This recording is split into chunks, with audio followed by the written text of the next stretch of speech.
जय श्री राम। नमस्कार, मैं हूं शशि शेखर और आप देख रहे हैं शशि शेखर की पाठशाला में किष्किंधा कांड 33वां सर्ग की कहानी। अभी तक आपने सुनी श्री राम जी का जन्म कैसे हुआ, ताड़का और मारीच के वध की कहानी, सीताराम के शादी की कहानी, अयोध्या में उनके युवराज बनने की तैयारियों की कहानी और उसके बाद वन गमन की कहानी। वन में कैसे उन्होंने सुपर्णखा के माध्यम से रावण तक पहुंचने की जुगत लगाई, खर और दूषण के आतंक से वनवासियों को मुक्त किया, हनुमान से और सुग्रीव से भेंट हुई। और अब सुनते हैं किष्किंधा कांड के 33वां सर्ग की कहानी। लक्ष्मण जी के कहने पर हनुमान जब सुग्रीव को बुलाने जाते हैं तो राज वैभव के भोग में मग्न सुग्रीव कुछ दिन रुकने को कहते हैं। हनुमान उन्हें समझाने का प्रयास कर रहे हैं, किंतु राजसी ठाट बाट छोड़कर जाने का सुग्रीव का मन नहीं है, वे टालते हैं। हनुमान जब यह सारी बातें लक्ष्मण को बताते हैं तो क्रोधित लक्ष्मण अपने धनुष की टंकार करते हुए सुग्रीव के महल में प्रवेश करते हैं। सुग्रीव घबराकर बाली पत्नी तारा के महल में जाकर छिप जाते हैं।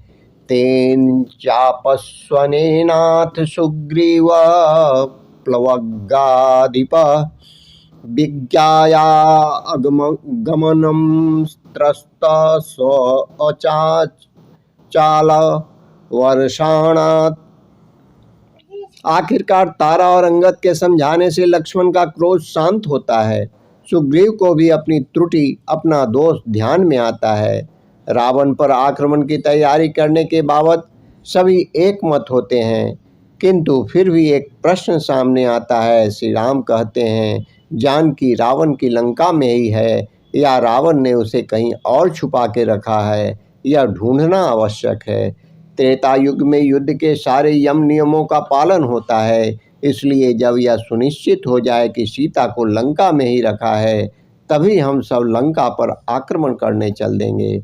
सीता की प्रत्यक्ष खोज करने के लिए सुग्रीव वानरों की टोलियां बनाता है। एक टोली पूर्व जाती है तो एक टोली को दक्षिण भेजा जाता है। चारों दिशाओं में यह टोलियां भेजी गई है। दक्षिण में जाने वाली टोली में स्वयं हनुमान हैं। श्री राम हनुमान को अपनी अंगूठी देते हैं, सीता को अपनी पहचान बनाने के लिए। अंगद, जामवंत जैसे धुरंधर वीर भी इसी टोली में हैं। खोजते खोजते इनको 1 महीने से ज़्यादा समय हो जाता है। जो वानरराज सुग्रीव ने तय किया है, हम निश्चित समय तक सीता को नहीं खोज सके, इसलिए हम सब मृत्यु दंड के अधिकारी हैं, ऐसा अंगद को लगने लगता है। किंतु हनुमान उन सबके मन का अपराध बोध दूर करते हैं तथा उन्हें आगे अन्वेषण प्रवाहित कर रखने को प्रेरित करते हैं। आगे उन्हें गृद्धराज संपाति मिलते हैं। यह जटायु के भाई हैं। जटायु के मृत्यु का समाचार सुनकर वह शोकाकुल होते हैं।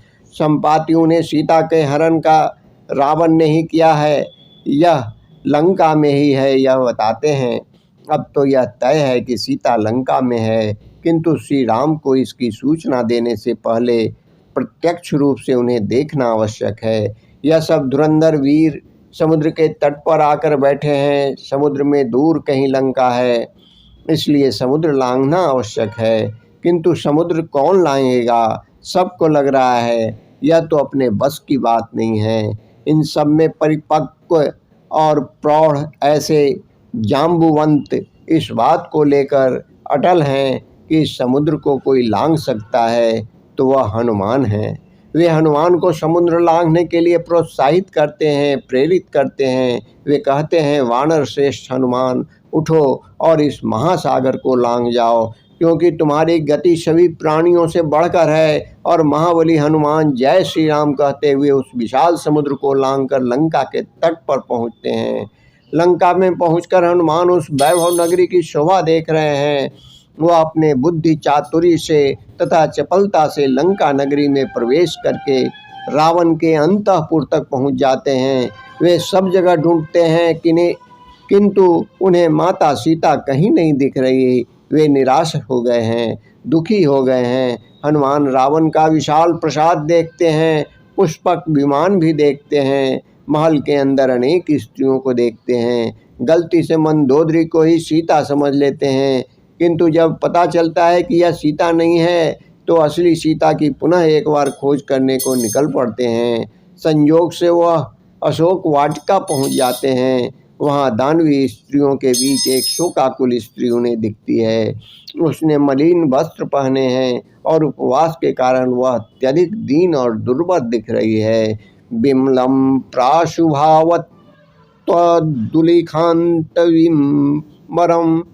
ततो मलिन संवितां राक्षसी विश्वामृताम् उपवास कृष्णं दीनां निश्चयं पुनः पुनः आरंभ ददर्श शुक्ल पक्षादो चंद्ररेखामिवलाम्। हनुमान बड़ी चतुराई से सीता के पास जाकर उन्हें अपना परिचय देते हैं। मैं श्री राम का दूत हूँ, यह गर्व से बताते हैं। सीता पहले तो हनुमान पर विश्वास नहीं करती, किंतु जब हनुमान श्री राम को दी हुई मुद्रिका उन्हें देते हैं तो सीता को विश्वास हो जाता है। वह अत्यंत प्रसन्न हो उठती हैं, मानो जानकी को लगता है कि स्वयं उनके पतिदेव ही उनको मिल गए। गृहीत्वा प्रेक्षमाण सा भर्तुकर विभूषणम भर्तारामीव संप्राप्ति जानकी मुदिता भवत। वे पूछती हैं, श्री राम मेरा उद्धार कब करेंगे?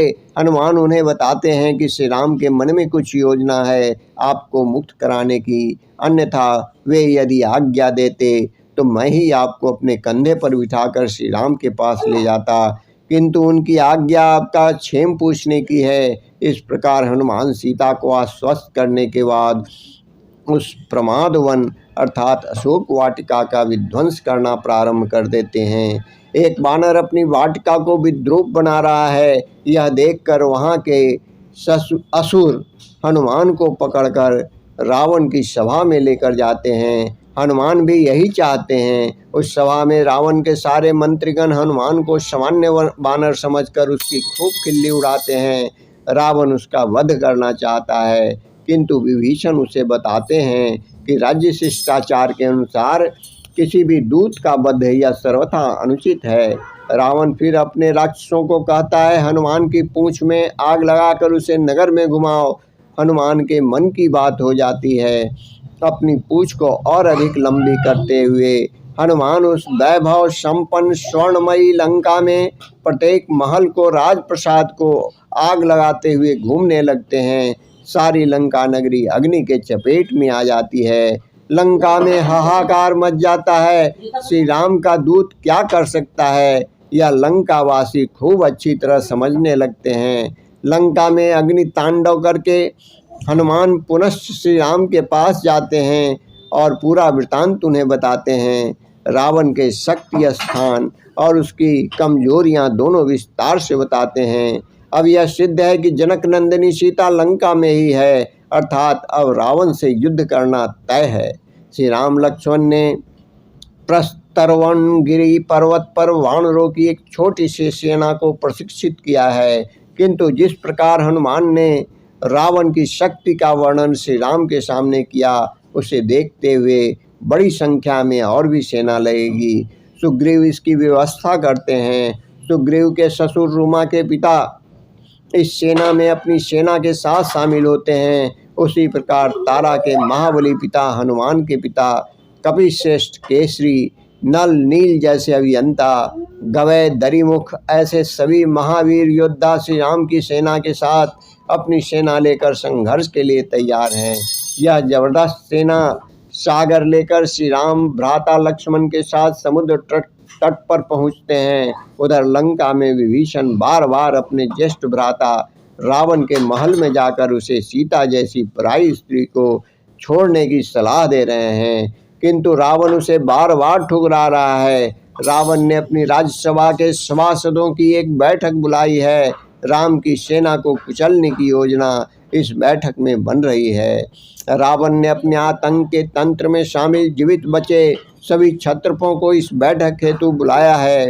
रावण बड़े ही स्पष्टता और निर्लज्जता से उस सभा में अपने क्षत्रपों को असुरों को बताता है कि सुंदर स्त्री सीता के प्रति वह आसक्त है।